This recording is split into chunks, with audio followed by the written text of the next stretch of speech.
people say, how do I find meaning in my life? How do I find purpose? I find that nothing really engages me. You don't find meaning and purpose. You create meaning and purpose. As we go through life, we frequently run across people who inspire us. So what do we typically do when we feel inspired? We feel inspired for a minute or a half an hour, and then we go on. It's a big mistake. If something inspires you, note it down. Who was it? When did it happen? How did it happen? And use that as a spark to ignite and keep that inspiration ignited in your head and start doing something along the same lines. And the more you focus on that, the more you will find that whatever the spirit was, it becomes stronger and stronger. And one day it will take over your life. Hello and welcome to the Conspiracy of Goodness podcast. I'm your host, Dr. Linda Ulrich, and I'm also the founder of the Goodness Exchange. Here at the Goodness Exchange and on this podcast, you're going to hear from innovators who can change your life, put a spring in your step, and make you feel that this is still an amazing world. And we're going to start with that right now with our guest, Dr. Srikumar Rao, from the Rao Institute, RAO. Remember that, look it up after or during this podcast, and you are going to enter a magical landscape when it comes to transformation. Dr. Rao has a long career, which I'm going to have him share with you in a nutshell so that we can appreciate how he comes to have this kind of knowledge base that brings us all into the benefits of the greatest wisdom traditions in the world. He has looked at the greatest spiritual masters that history has ever known and figured out that they understood the human predicament and they came up with solutions that have survived the test of time. Dr. Rao has studied the world's greatest religions and wisdom traditions, taken all the religion out of it, and just leaves us with the core perspectives that can help us with everyday life. So we're going to get right to that today. I'm going to say one last thing in our introduction with Srikumar. Millions have viewed his TED Talks, heard him speak. We are so fortunate to call him a friend to the Goodness Exchange. Srikumar is also a guest writer almost every month at the Goodness Exchange, the big global website. So if you're really fired up about this interview, you can see countless things that he's written over the years for us. And so welcome, Dr. Rao. My pleasure, Linda. I always enjoy being on the Goodness Exchange. The Srikumar's insights through the writing that he's done with us, through the many conversations he and I have had, have helped me go through some amazing life crises. Not the least of which was a recent breaking of my leg. Well, actually, it was my kneecap into 7 pieces. And I sat there on the ground, and the first person's face that came to me was yours. Dr. Rao has a great saying and a great story about this concept of good thing, bad thing. Who knows? And so I think I'd like to start right there. Srikumar, we're going to go through this episode, and I'm going to try and get out as many of your pearls as I can. But you have this amazing course I want to tell people about right from the beginning, so they know that they don't have to gobble up every single minute of what you say today, that there is a course called CPM. Is it? Creativity and Personal Mastery. Yeah, that you can look up, and we'll certainly put all that over on the Goodness Exchange so you can connect with it. But maybe we should start there before the good thing, bad thing.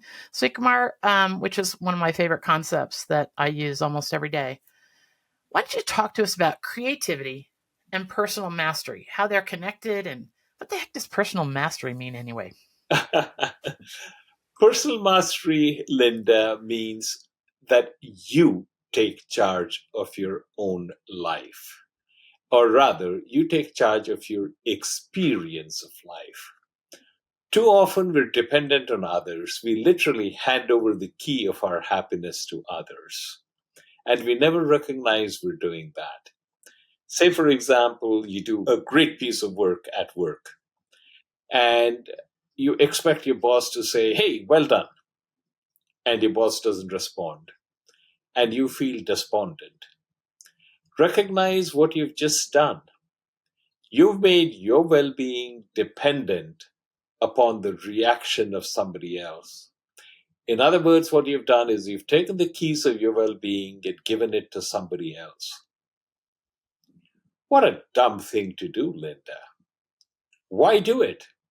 Most people do it because they're not aware that they're doing it, because everybody else around them is doing exactly the same thing. We've been conditioned into it by our upbringing, the people in our life, by media, by all of the forces around us. Recognize it and determine you're not going to hand the keys of your well being over to anybody. Yes. That's personal mastery. And that, when we kind of drill down and look at the things we're worried about all day long, and the things that are going on in the back of our minds as Mhm, this great source of mental chatter, that mhm. is almost always what it is, right? Like, Yes. t- talk to us about the mental chatter, because that's a great concept we have to know right off Mental the bat. chatter is an internal monologue that we have going on in our heads all the time, Linda. Begins when we get up in the morning, is with us throughout the day, is with us at night when we go to bed. And sometimes our mental chatter is so strong that it prevents us from going to sleep. It's the kind of thing that's always telling you how much there is for you to do, how you have so little time, how you're not very good, how you're an imposter. There's all kinds of things your mental chatter tells you. Most of them are negative, and many of them take you on journeys you don't want to go. The best way to think of it is your mental chatter is what you use to build your life. You think you live in a real world, but you don't. You live in a construct. And you created that construct with your mental chatter. Mark Twain said it beautifully. He said, and this is very funny, but also very profound. Mark Twain said, I have suffered a great many tragedies in my life, most of which never happened. That is funny, but it's profound. It is so true. Since the first time I ever heard you say this, I try and snatch that power, that moment away from my mental chatter as often as I can catch it. But it's just this, if we could hear the voices in our heads Mhm. all the time, it would be unnerving. How come it takes so much work to recognize when we just have this constant droning negative noise in our heads? Because it's been so much a part of us that we don't even notice it anymore, Yeah. Linda. That's Yeah. a big mistake. Everybody around us has it, and therefore we think that this is normal. And then It's not normal. the part that I try and I see in myself very often is that then things grow out of that mental chatter. Like either I'm telling myself a story that I assume is true, and then Mhm. it couldn't be further from the truth, but I act like it was true. Mhm. Or with that constant mental chatter, I miss the joyful moments. My daughter Yes, comes up to me and says something that I should respond to properly, but I can't hear that over the noise.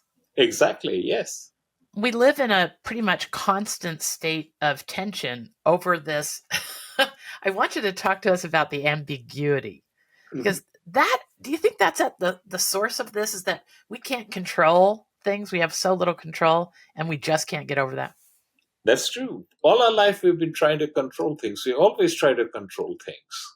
We think we're laid back, easygoing people, but we're all control freaks. We want to know what's going to happen tomorrow.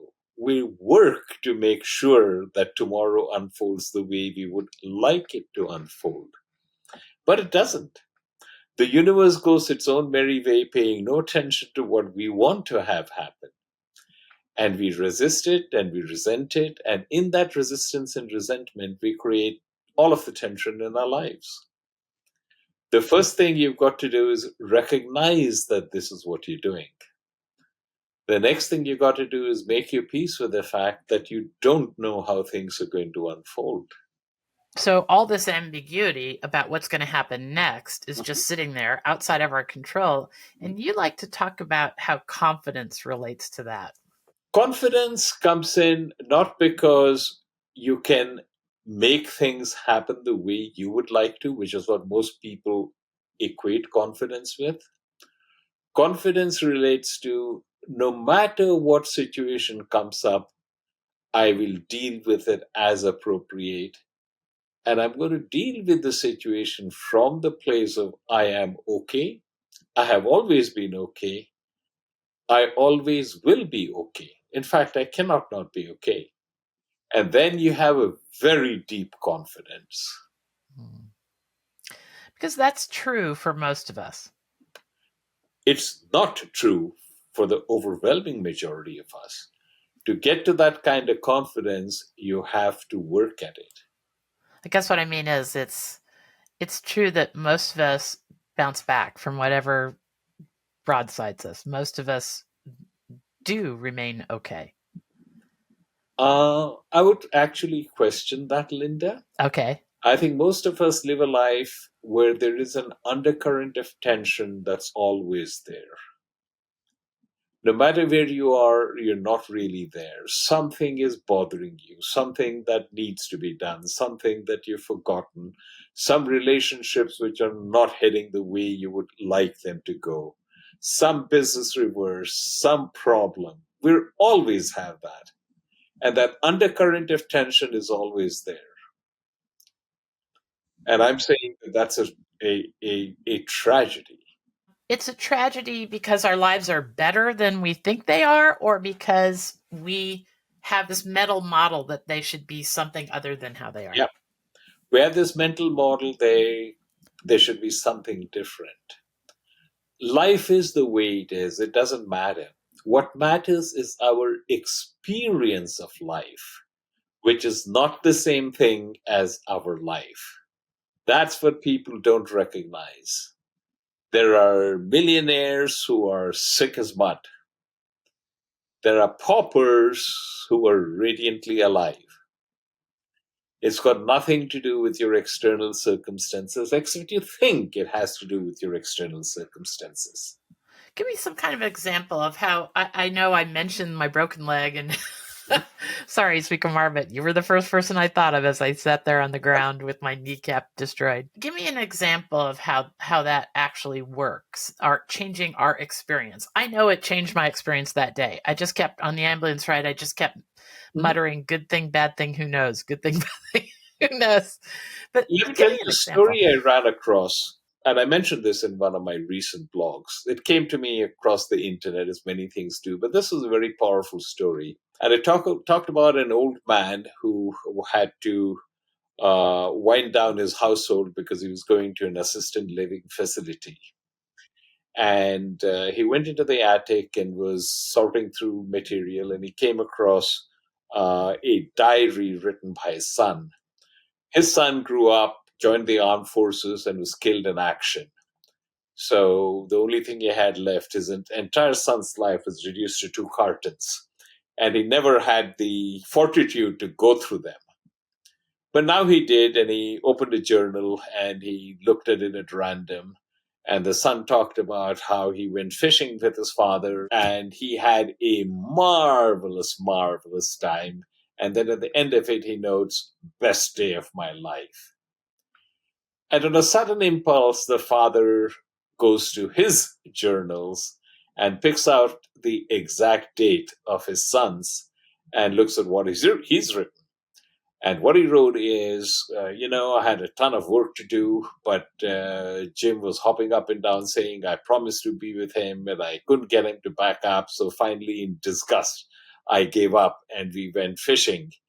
And he made so much noise that all the fish got scared away and he fell out and got wet, and we didn't catch a damn thing. Lousy day. And he started crying. That's what I mean when I say we do not live in a real world. We live in a construct which we manufacture with our mental chatter and our mental models. This is actually a very liberating concept because if you live in a real world and you don't like it, you're screwed. Grin and bear it. But if you live in a construct and you don't like it, you can deconstruct the parts of it that you don't like and build it up again.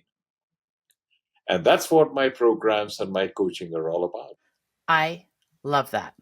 I love that story. I love it as a reminder. I love some side issues that we have to talk about next that thing brings up. Like in the moment, everybody's reality is different. Mhm. And You can have oh two people who are right next to each other, but what they're experiencing is entirely different. Mm, wow. Okay. And the default emotion is there. There's so many things. Okay. We're going to take a break. And when we come back, I've got this nice list of 8 things that Srikumar likes to talk about that have changed my life, and I want to share them with you. We'll be back. You know how the constant negative noise in our digital lives feels like it's reaching a boiling point? Now, many of us have tuned out the news and social media almost entirely. Well, it doesn't have to be that way. There are newsworthy stories about amazing progress, innovation, leaps in human potential, and wonders in the natural world, and they're just not reaching the top of our feeds. We can have access to this, but none of us has the time or maybe even the emotional stamina to search through all the doom and gloom news to find what's right with the world. Okay, enter the Goodness Exchange. There, we are giving instant access to positive news for curious people. Did you hear about the recent Harvard study that found that exposure to just 4 minutes of good news can make you 32% less anxious and 18% more optimistic? Well, I don't know about you, but I need those kind of numbers in my life. So, if you want to live with more joy and way less fear, it's really simple. First, you join us at the Goodness Exchange. Everyone around the world has the opportunity to access this kind of content. And we've promised no politics for about a decade, so you're safe from all that distraction as well. Second, you allow this new, more positive, balanced worldview to put a spring in your step again. It can change the way you react to your kids, your coworkers, everybody you come in contact with. And the stories we write about can make you the idea person in your circles. These challenging times call for us to wake up and take control of our perspective. The people who use the Goodness Exchange have the ability to react to the harshness of the world much different because they know way more about what's right with the world. And that's a resource. So subscribe to the Goodness Exchange, our YouTube channel and the podcast, and use this content to live a more expansive worldview. It is still an amazing world out there, and you can be a part of it. Welcome to the Conspiracy of Goodness. Okay, we're back with Dr. Srikumar Rao from the Rao Institute, RAO. It won't take you long to find a world of a new landscape there. I haven't mentioned yet that Srikumar writes a blog posting every week. I never miss it. I always am challenged to sit there and do something like this. For those of you who are listening to the podcast and not watching the video over on YouTube, I might just put my hand on my forehead in disbelief. You've written a couple lately that are keeping people entertained, I think, with their mental chatter. But we're going to get to that. The first thing I want to come back to here is this way that we all seem so married to outcomes. Your story that you told before the break is a great reminder of that. The son had a kind of an outcome in mind, and the father had a completely different outcome in mind. And there's almost a tragedy there. So talk to us about how we get married to outcomes and how we can unravel that impulse. Because this is something that has been programmed into us from a very young age. And it's so strong that we don't even recognize that it's nothing but programming. Happens with our parents, our siblings, our teachers, our coaches, media, the world at large. We're programmed into the if then model. And the if then model basically says, if this happens, then I will be happy. And if you look at a room full of people, the major thing that differentiates them, apart from their physical characteristics and so on, is what is the particular if they're focusing on. If I had a bigger house, if I had a better car, if my children were smarter, if I was making progress on my job, if this happens, then I will be happy. I thought if I was married, I would have great sex and life would be fantastic. So I get married and life isn't fantastic. So I figure out maybe I married the wrong person or I should extricate myself from it with as little damage as possible and marry the right person, and then I'll be happy. We always focus on what we put on the if side of the equation. What we don't recognize is that the if then model itself is faulty. But we don't recognize it's the model that's faulty. We simply blame ourselves for putting the wrong thing on the if side of the equation. And when we recognize it's the equation that's faulty, then all of a sudden a number of things click into place. And you recognize that what you need to improve is not your life, but your experience of life.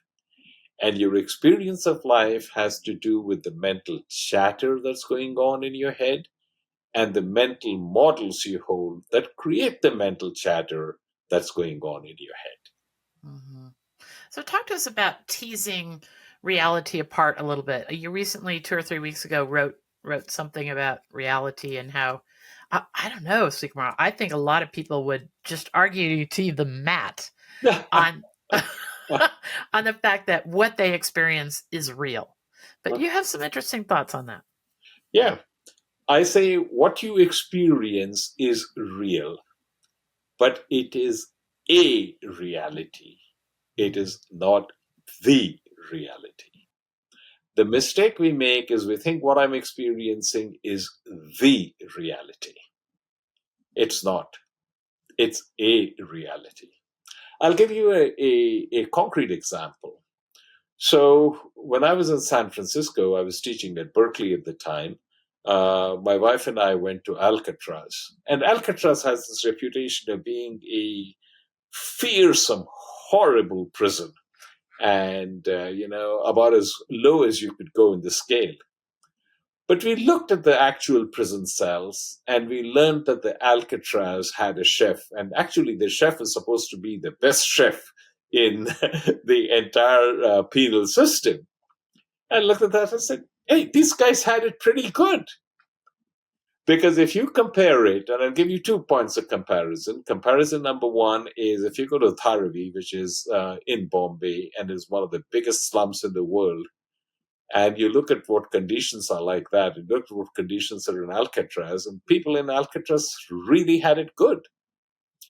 And the other thing is, I was touring a monastery once, and I saw where Benedictine monks used to go for meditation, and it was just a concrete cell, where they could barely stretch out. But they lived there for days or months on end. They had a bowl of gruel or something like that fed to them under the door once a day, and they just ate that and sent it back in. And they voluntarily confined themselves in that. And they had such incredible experience. They were beatific. So, what matters much more than your external conditions is your internal experience of life. A person who had a tremendous influence on me is a Jesuit priest called Father Anthony de Mello. And de Mello said that one of the most fulfilled individuals he knew was a pedicab driver in Calcutta. The pedicab drivers, drive a rickshaw and they don't have a cycle mechanism. They actually pull passengers to where they want to go. So you can imagine this emaciated pedicab driver with two fat Western tourists sitting down and is going up the steep hills of Calcutta. And imagine the labor and the kind of effort he has to put in. Now, he had tuberculosis and therefore he was going to die. He had already sold his body because in those days, in those places, you had an underground market. People would find out persons like the pedicab driver and pay them money with the understanding that when they died, the body would be theirs and they'd sell it to hospitals for dissection and so on.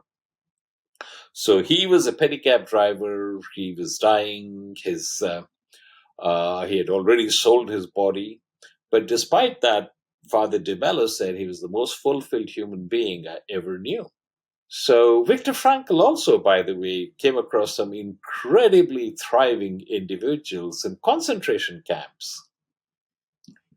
It's a clean lesson to us that what matters is not the circumstances we're in, but the experience of those circumstances. Now, don't get me wrong, I'm not saying that circumstances don't matter, but I'm saying that your experience of those circumstances is much more under your control than you recognize, and that is what is really important. Is there a step by step that we can just start to feel that a little bit more often, Srikumar? This let's say some setback happens to us. In that moment, what do we do? Do we pause and In that change? moment, we pause. The good thing, bad thing exercise, which I'm sure you're familiar with, has a good bearing on that. Whenever something happens to us, we very quickly stick a label on it, and we either think it's good or we think it's bad. And we do it almost instantly. Now, I invite you to look back on your life and think, did anything ever happen to you that at the time it happened you thought was a bad thing, but you can now look back upon it and say, hey, it's wonderful? I'm sure you can. Everybody can. So if something happened to you in the past that at the time it happened, you thought it was bad, but now you can look back upon it and say it wasn't so bad after all, or even it was good. Is it possible that what you're today about to label as bad could in X years turn out to be good? Is it possible? Just asking yourself that question will move you to a different emotional domain. You move from fear and anxiety to possibility.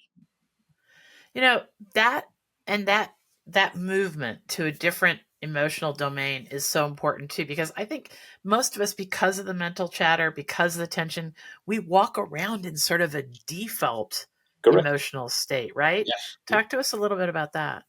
Yeah, because we walk around in a default emotional domain because that's what we've been trained to do. That's what everybody around us is doing. So the first thing you have to do is be aware of the fact that this is what you're doing. And you're aware of when you become really aware that this is what you're doing, then you recognize it's dumb. You don't have to do that. It ultimately all boils down to awareness, Linda. The root of all my coaching and the root of all my programs are be aware of what you're doing. And that relates to this all the world is a stage thing, Yep. right? Like we're all just playing a role of some sort. Mhm. Do you agree with that? Absolutely. Yes, we're always playing a role. And we get to decide whether we play our role with gusto or not. Yeah. If you're a So, beggar on the play, be a realistic beggar.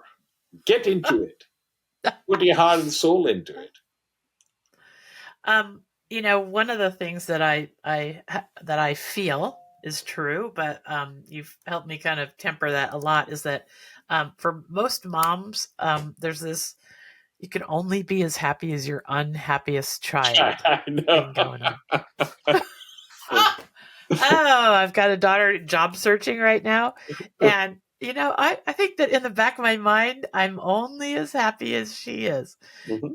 The other two are having a great go of it right now. Like, talk to us about like the reality. This is a reality in life. We can only be as happy as our unhappiest child. As How do your we get out least of that happy mode? child, right? Mhm. Yeah. How do we get out of that mode?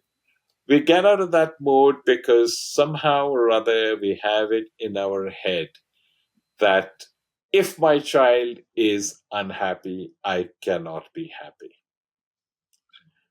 But we don't recognize that there were times in our lives where we were equally, if not more, unhappy, and we came out of it.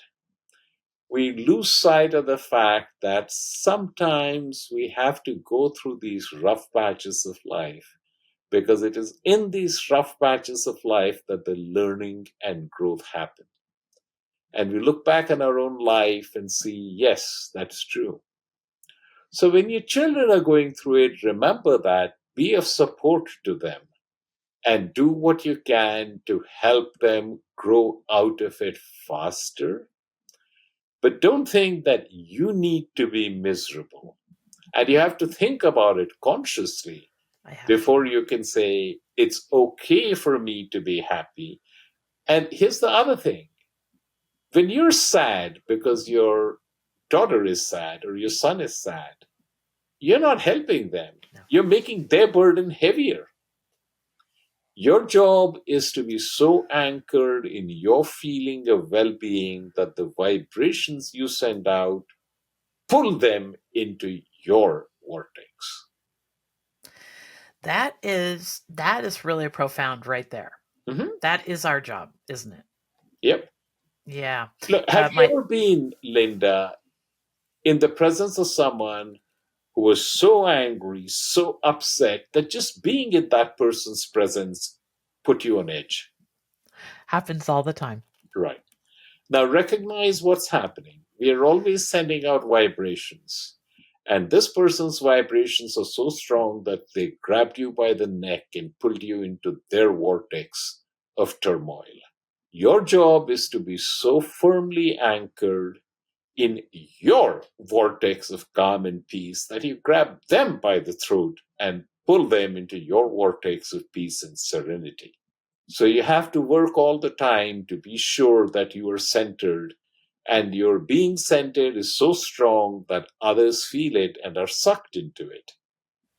That's what I've noticed about a lot of the innovators that I interview, Srikumar. Mhm, These people are so passionate about what they can see is possible mhm. that they just radiate the kind of energy that draws people to their cause or draws Yes. people to their aid. I interviewed somebody, he's a professor at Ohio University of Art, who figured out that the toxic waste coming from abandoned mines in Ohio could be turned to paint, to Mhm. useful Into what?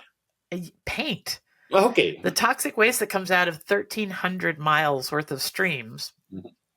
can be turned to a pigment, that yellow pigment that is so valuable in the world, yellow and red. And I'm telling you, when I interviewed him, I wanted to race to Ohio and help him with this work. Mhm. He has found and has succeeded over the last 7 years. We first wrote about him 7 years ago in getting a $7 million plant built on the largest pollution site in Ohio. And I'm telling you, throughout the whole entire interview, he radiated so much energy and told stories of people who have joined him in this endeavor that you can't hardly not succeed when you've got that kind of energy. Uh-huh.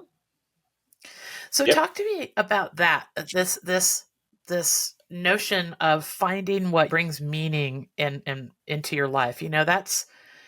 That's a kind of a chronic source of heavy thoughts and a sense of meaninglessness, right? If you haven't quite found that thing that you can be passionate about, talk to us about that. That's a question I get a great deal, Linda. People say, how do I find meaning in my life? How do I Mhm. find purpose? I find that nothing really engages me. Meaning and purpose are not like seashells, Linda. You go for a walk by the ocean and you find it and say, I found meaning, I found Yes, purpose. yes. You don't find meaning and purpose, you create meaning and purpose. That's the first thing that you should be aware of. You do not find meaning and purpose in your life, you create meaning and purpose in your life. As we go through life, we frequently run across people who inspire us. We might read about them in the papers, watch them on some news program, hear about them from friends or colleagues, observe them at work, various things. What do we typically do when we feel inspired? We feel inspired for a minute or a half hour, half an hour, and then we go on. It's a big mistake. If something inspires you, note it down. Who was it? When did it happen? How did it happen? And use that as a spark to ignite and keep that inspiration ignited in your head and start doing something along the same lines. And the more you focus on that, the more you will find that whatever the spirit was, it becomes stronger and stronger. And one day it will take over your life. Allow it to take over your life, encourage it to take over your life. That's how you find meaning and purpose. You create it. Do you think that one of the statements I'm always making constantly is that I truly believe that each one of us is sort of uniquely built to contribute something. Mhm. Would Yes, you agree with that? absolutely. And Each that one kind of of us goes is built to contribute. The unique part of it, I don't rule it out, but I think there are many areas in which we could contribute. Mm-hmm. The Mm-hmm. desire to contribute is the key, and then the universe will show you what is the right way for you to do that. Mm. You talk about a lot about finding something that's bigger than you. To Absolutely, yes. And which brings a greater good to a greater community. Yeah. And you have tremendous flexibility in defining both the greater good and the greater community. So we've already mentioned my poor daughter who I've who I don't know if I have permission to talk about this. She's doing fine. She's an engineer who's had a patent when she graduated from high school, so she's going to find a job fast. But right now we're in that limbo land. But she came racing down the stairs the other day, and she said, "Mom, I volunteered at the Echo Center," Mhm, and she was radiant. mhm. Now, first, we're a great family of nature nerds. These kids my kids have really seen a lot of the natural world and are great fans. And she had this inner light that I hadn't seen in a few weeks Mhm. about volunteering. I mean, have you noticed that is part of the equation of a Absolutely. happy life too? Yes. Each time you have that sense of being radiantly alive, observe that, see how you're feeling, capture it into a mental movie, if you will, and replay that movie, and it'll help you. That is a nice tip. Yep. Each time you're feeling radiant and alive, because that's kind of back to where we started today, Yep. talking about how you get up in the morning. Do you feel radiant and alive? I when I was in the probably the first 5 or 6 years of the Goodness Exchange, I just leapt out of bed at 5 a.m. Mhm. I'm 10 years older now, so so I don't leap out of bed. But I can't wait to talk to people like you. In Yeah. fact, my face is shaped differently than it was when I started. It's sort of shaped like a heart now because I smile so much from talking to people like you. Okay, so with that said, talk to us about laughter. I know that. Oh, laughter is one of the greatest gifts that we have been given, Linda.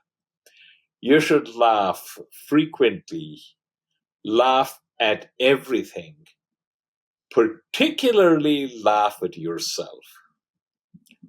Here you are, a poor, deluded bag of bones and blood. And look at how much you're catering to this sack. You're here, you'll be gone tomorrow. There have been millions of people who are here and they're gone together tomorrow. They've gone now. Shakespeare said it brilliantly. Imperious Caesar dead and turned to clay might stop a hole to keep the wind away. Caesar, the most important man in the world, the most powerful man in the world, and he's dead, and his flesh could stop a hole. That's the journey we're all on. We're all going to go. So, what are you getting all het up about what happens in this tiny space of time that we are conscious? So, recognize that you came into this world alone, you're going alone, nothing that you earn or hoard will remain. So, focus on experiencing life as joyous rather than get hung up on, I want this, I want that, and I want this additional thing, and I'm not getting it, and why am I not getting it? What do I have to do to get it? The moment you really think about all of this, you will find that a great deal of the desires which are tormenting you just drop away. One of the questions I ask all of my attendees, all of my coaches, is would you rather get what you want or would you rather outgrow your need for it? That's a very powerful question.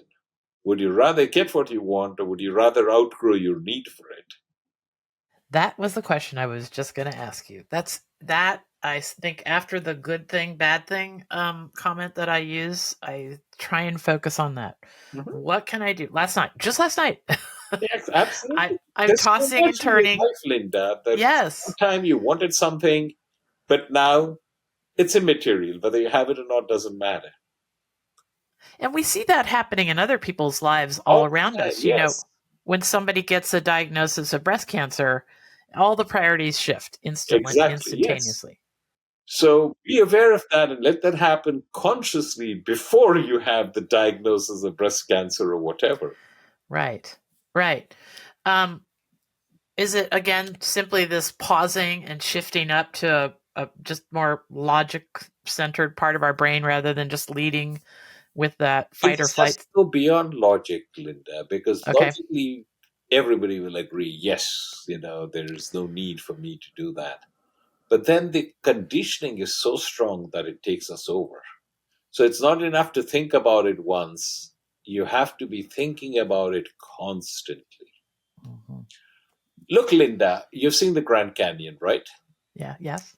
The Grand Canyon is nothing but the Colorado River flowing the exact same route for hundreds of thousands of years, correct? Yes. You've got a Grand Canyon in your head. This is not a physical canyon, it's a pattern of neurons firing. And these neurons have been firing in that way for decades. What you want to do, and they've created a Grand Canyon in your head. What you need to do is create another Grand Canyon. But this second Grand Canyon that you're creating is a different pattern of neurons firing. And now you're building the Grand Canyon where you want it to be as opposed to happenstance. It's really as simple as that. So just because you recognize it isn't enough. You've got to keep working with it until you're started a new channel in which the Colorado River is going to flow, a new pattern for your neurons to fire. And when you keep working on it, eventually the new pattern that you have created is so strong that it becomes the default method. That's when you see changes happening in your experience of life. I think we've got, at least I think, you can correct me on this, I think we've got to keep focusing on our experience of life, Mm-hmm. not our definitions or the limitations that we're accepting. For instance, one of the things I have noted you saying was that at some turning point in your life, the two most common turning points are New Year's Eve and our birthdays. You will start to want to bring about some miraculous change. Mm-hmm. I'm going to lose 35 pounds, or I'm going to, Quit whatever. smoking or whatever, huh? Yeah, whatever it is. Okay, so we think that that's the way we make our lives better, is to sort of torture ourselves through a fundamental change, like any dozens of things we could say. But you're talking about an entirely different shift, right? Yes. Whenever you get to New Year's Eve or your birthday and you say, I'm going to stop eating unhealthy, I'm going to exercise regularly, you're trying to do it by willpower. Every time you try to bring about change using willpower, you're doing violence to yourself. You're doing violence to yourself. Odds are pretty good you won't succeed, but even if you succeed, there probably will be a side effect you're not very happy about. Like you starve yourself and you become crotchety and you ruin relationships with close ones. Or you quit smoking cold turkey and you eat too much and gain weight. There's a better way, and the better way is don't use willpower. Examine your mental models and start making changes in the mental models. And as you do that, you literally become a different person. And as you become a different person, your behavior changes automatically. You don't have to give any thought to it. And we have mental models about Every everything and everyone. Yes, everyone, absolutely. We have dozens of mental models, hundreds of mental models. Yeah. And they play out in your individual life and they play out in geopolitics. And I think that we run around these days, right now, we're kind of running around with our mental models on our sleeve. Yep, just ready to lash out, ready. exactly. Yes.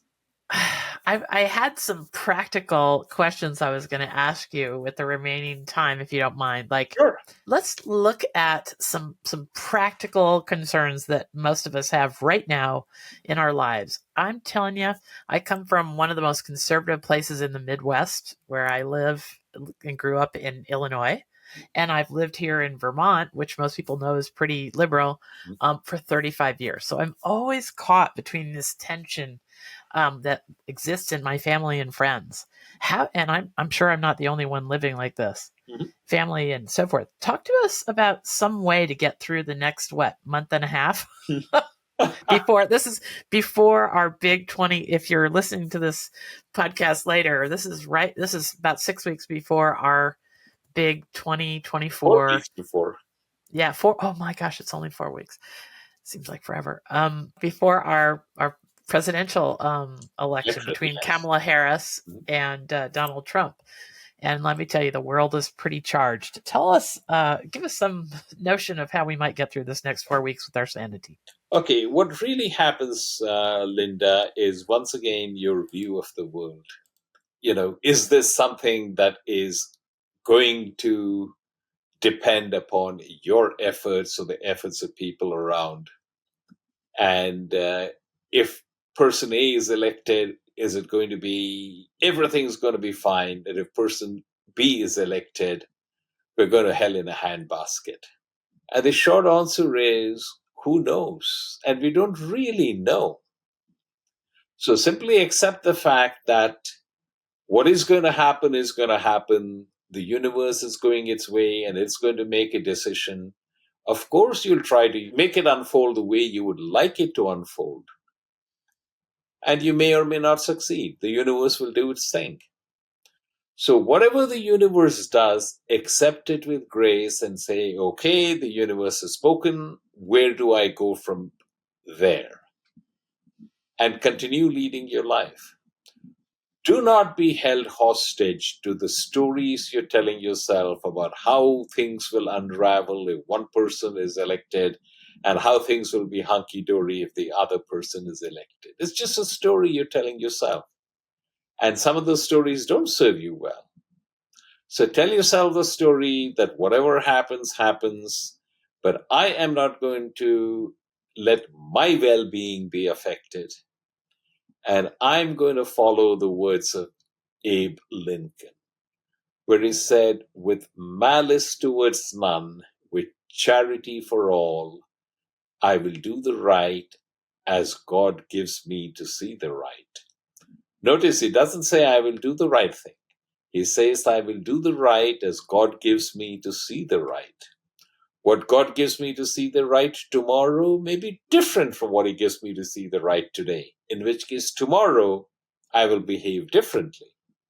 But at any given time, I will be guided by my intention. With malice towards none, with charity for all, I will do the right as God gives me to see the right. And that's a beautiful blueprint for life. That is a beautiful blueprint for life. All right. The next one, practical thing drifting around in lots of people's minds these days is climate change, Mhm, Srikumar. mhm. Man, this weighs on some people's heart so heavy. Talk to us about a way to carry that burden a little bit more gracefully.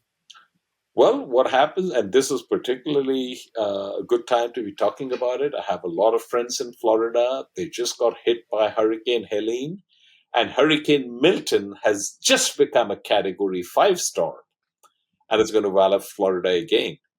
So they're going to have two major storms. I mean, major storms within a week of each other. And more such things will happen. So you look at that and you say, okay, this is all a result of climate change. And there are a lot of people who say that's bunkum, climate change doesn't exist, but it does. So what you can do is do what you can. There are many things that we do, Linda, where we are not consonant with our values. For example, I really am concerned about climate change and I think we should do something about it. But I also like long hot showers. You recognize that there is an inherent conflict in that, right? So be aware of both. Don't beat yourself up about it. Be aware of it. And in your life, to the extent possible, be more congruent with the values that you profess to hold. And as you do that, you start simplifying your life. And to the extent possible, for the people who are in your orbit, see what you can do to help them raise their level of consciousness and act more in consonance with their professed values. And do that in your small social circle. There's a wonderful video. Anybody can see it on YouTube. It's called I Will Be a Hummingbird. And it was recited by Wangari Maathai, who won the Nobel Prize for literature. I'm not sure whether she got it for literature or for peace. But she talks about a big forest fire, and a sparrow was going to the river, dipping its beak in water, going to the forest fire, and dropping the water there. And all the big animals were laughing at her, saying, "The fire is so big and you're so little. What use is that?" And he said, "Yeah, I'm little. And there are bigger animals like the elephant who are not doing anything. But I don't want to be like them. I am doing the best I can." And that's the only thing any of us can do. We can do the best we can. So be aware of the fact that you're doing what you can. And, for the rest, the universe will take care of itself. As Lincoln said, be guided by, with malice towards none, with charity for all, I will do the best as God gives me to see the right. So be like a hummingbird. I will do the best I can. That is lovely. Okay, good. That's that. I'm gonna I'm gonna use that now every day as I want to fret, or I don't want to fret, but I will fret from time to time. Okay, how about financial stress? So I did a little homework the other day, and financial stress turns out to be the number 2 cause of strain on relationships these days, and the number 2 cause of breakups of relationships. Mhm. It's a reality that everybody must face. Can we put food on the table tonight? Talk to us about how we might do better with financial stress. Okay, this is a very complicated one, Linda, because financial stress builds up because we've got a model of the way life should be for us, which is very strongly entrenched. I told you already the story of the pedicab driver in Calcutta, who Anthony de Mello said was, the most fulfilled man he knew in his life. So when we talk about financial stress, it's not that we have financial stress. It's because we have a model of this is how my life should be. And that expectation is not being met. Okay. If you look at the poor people in America, and there are so many orders of magnitude better than people you will see in the favelas of Mexico or the slums of Delhi or wherever. So the first thing is to gain a sense of perspective, which is all of this is causing me stress, not because I don't have enough, but because my needs and my want greatly outstrip what I currently have. So there's two parts of it. I'm not saying that you shouldn't strive hard. I'm not saying you should not strive to better yourself, get more income, or all the rest of that. But I'm saying do it from the place of, I'm comfortable enough right where I am. And examine all of the things that are making you unhappy. And do I really need that in my life? And when you become comfortable with where you are, even as you're trying for more, you find that you go on your journey of more, not from a place of want, but from a place of fullness. A lot of the stress is caused because you come from a place of want. And when you try to improve your position, not from a place of want, but from a place of, I'm okay. It would be nice if I had more, but I'm okay. And then all of a sudden it becomes an attractive force, and you'd be surprised at how much flows into your life. Remember what was said in Matthew: to him that hath will more be given. And that's true. Every time you're bemoaning, I don't have this, you're reinforcing, I don't have it, and you'll get more if I don't have it. But when you are celebrating what you have, then you get more of that. So that's something for all of you listeners to think about. To him that hath will more be given. So cultivate in yourself not the feeling of desperation, I don't have enough, but the feeling of joy and abundance that I have. And then see how your life turns around. That's lovely. Thank you. I've got two more. Do we have time for two more? Sure. Okay. My kids are in that 20-something zone where they're climbing the ladder and working hard and, having goals and all that stuff. And they are of a generation that's, I think, unwilling to accept the level of crazy that our generation accepted when it comes to success, finding success. They're not putting so much weight. I can't. That's a huge generalization, but I've noticed that my kids' generation are not going to measure their success by their things. Mhm. They're going to measure success by the experiences they have. Correct. Yes.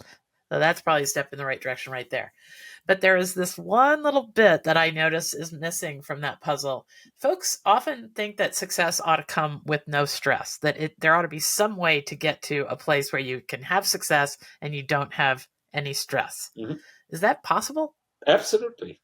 Okay, talk to us about stress then. Okay. Most people have a misconception about stress. I've asked thousands of people in 6 continents, do you have stress in your life? And they all say yes. They say they have more stress in their life now than ever before. And when I ask them why they feel stressed, they got a bunch of reasons. Financial is a big part of it. Relationships is a second big part of it. Children is a third big part of it. My career and progress or lack of progress is a big part of it. Health is a part of it. The big external stuff, politics, climate change, crime, war is a part of it. That's all false, Linda.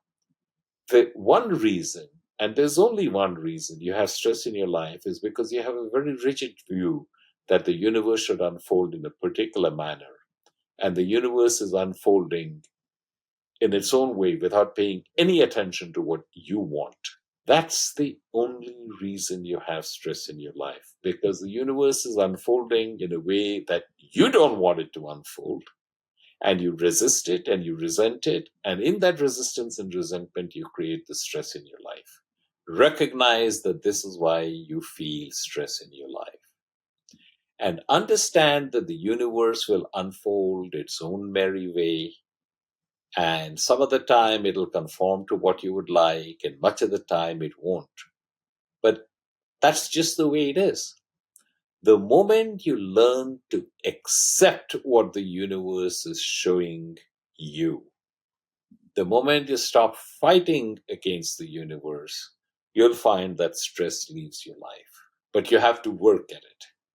You have to really recognize why you're feeling stress. You have to really recognize that you do not have control. You only have the illusion of control.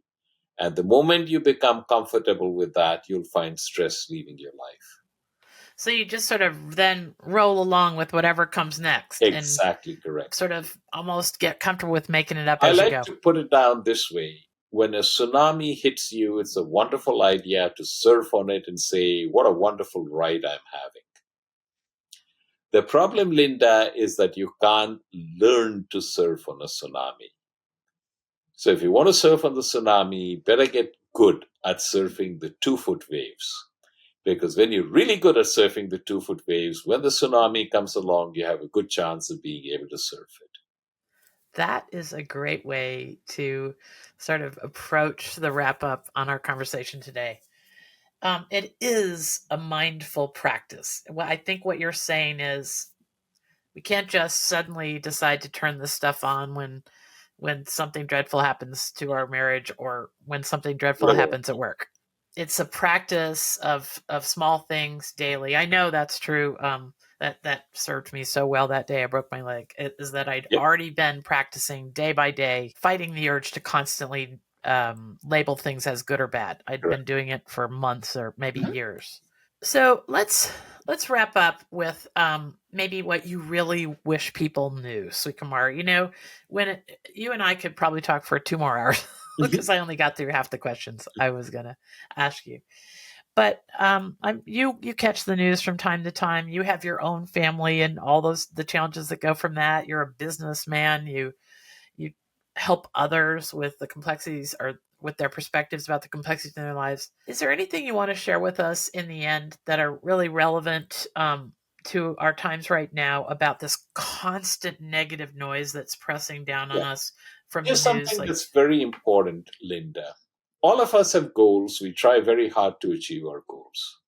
And we try very hard to achieve our goals, and we live a life saying, oh, I tried very hard to achieve my goal, I succeeded, life's a blast. Or I tried very hard to achieve my goals, I fail, life sucks. And when you don't reach multiple goals, you feel really bad for yourself. The mistake we make is thinking that the benefit of setting a goal and trying our very best to reach the goal is to reach the goal. That's wrong. The benefit of setting a goal and trying our level best to reach the goal is the learning and growth that happen in us and to us as we try our level best to reach the goal. The goal is a direction. Once the direction has been established, forget about the goal because we already talked about, the outcome you have no control over. When you pour all of your attention into what are the activities that I have to undertake in order to reach my goal, you'll start enjoying the journey. And the journey is the only thing you have. The destination is a mirage. You get there, you tarry a few minutes, and you're off someplace else. People say, I want to climb Mount Everest. How much time do you spend on top of Mount Everest? A few minutes to a half hour max. You get up there, your buddy takes a picture of you, your buddy gets up there, you take a picture of him, and you're on your way down and you hope you don't get killed in an avalanche. So if you're going to climb Mount Everest, how about enjoying the days and weeks of acclimatization on base camp 1, base camp 2, and all the rest of that? Live life like that. When you focus on what do you have to do in order to achieve your goal, you find that the journey becomes pleasant and the journey is the only thing you have. The journey is with you always. So here's a good way of thinking about it. The purpose of washing dishes is not to get them clean. The purpose of washing dishes is to wash the dishes. The byproduct is they get clean. it's the byproduct that The we should be purpose of focusing washing on. dishes is not to get them clean. The purpose of washing dishes is to wash the dishes. The byproduct is they get clean, Mm, lovely, which I lovely. think is a great way to end.